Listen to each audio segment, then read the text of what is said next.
So I just want to say a few things about the final photo essay, your final assignment in this class, and then just have a few concluding, closing remarks about the class in general today. I think the final photo essay is almost self-explanatory, but I just want to give you a few tips along the way. You'll notice in the folder there's a template that you can use. You don't need to be fancy with your background images or any bells and whistles on this PowerPoint. And by the way, yes, you can use a Prezi and send me the link to that streaming file as well, but I prefer if you just use PowerPoint. And you can use this template, if you will. Also, there's a sample photo essay that I'm going to show you in a minute, but all the very specific instructions are listed here and in the syllabus, so make sure you read it thoroughly. There's some elements of this to get full credit that I want to point out. And also here's where you'll submit the final photo essay when you're done with it. So what I have here is, and it's on the website as well in this folder as an example, is one of my students' former submissions that got full credit. It's not the best one I've seen, but it's got all the elements. So I want to go through it just so you can see what I'm looking for when you put this together. First, note it's got to be 8 to 10 images. These images have to be your own. Remember, when you take a picture on your cell phone or otherwise, the image is time stamped. So I can look and see if you're using, for example, pictures from spring break or from a holiday travel. Don't do that. The point of this exercise, of this final assignment, is for you to take pictures since the class began or during the class or up till now that show me that you can see sociology in the world around you. So I need some original images from you, not stock photos from the internet, not images from the internet, from magazine, from websites and things like that.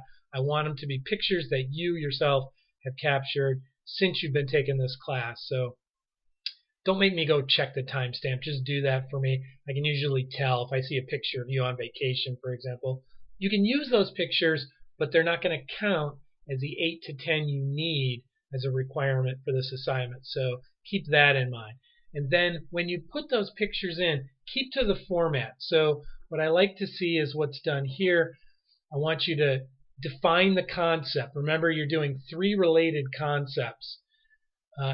It's easier if you have concepts that are related, and you'll see some of that information on the instructions for this. So I won't go into detail about that, but related concepts work better than unrelated concepts.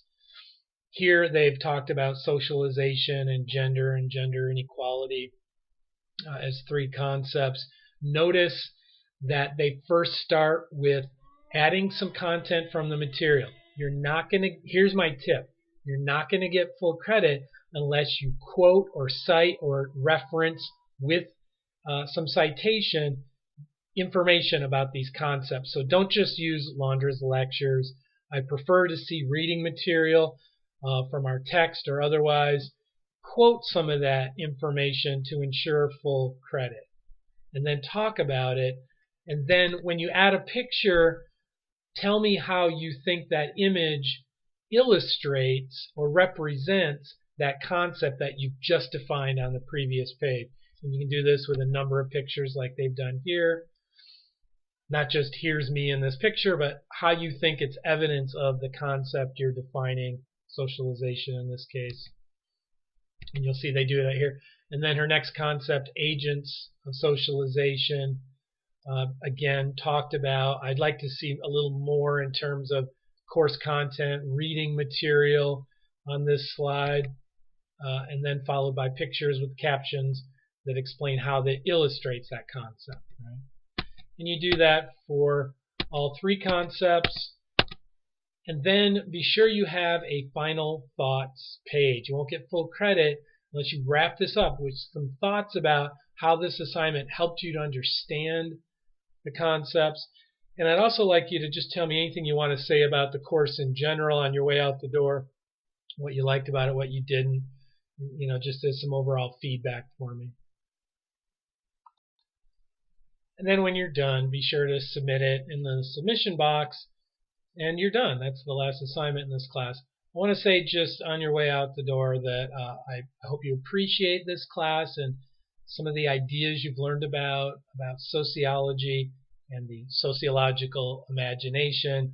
Like I said in one of the first introductory videos, I really hope this class does more than just help you to understand some of the key terms and concepts in sociology, and even more than helping you to understand how society is structured and issues like inequality and diversity, but I hope it informs your life on a personal level in terms of your own attitudes, values, and beliefs to help you grow as an individual, to help you be a more informed person and a more thoughtful person when you engage diverse people in the world that you're entering or have entered already.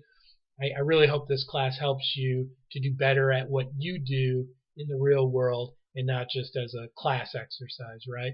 So again, thanks for taking my class. I appreciate you being here. Hope to see you in another class.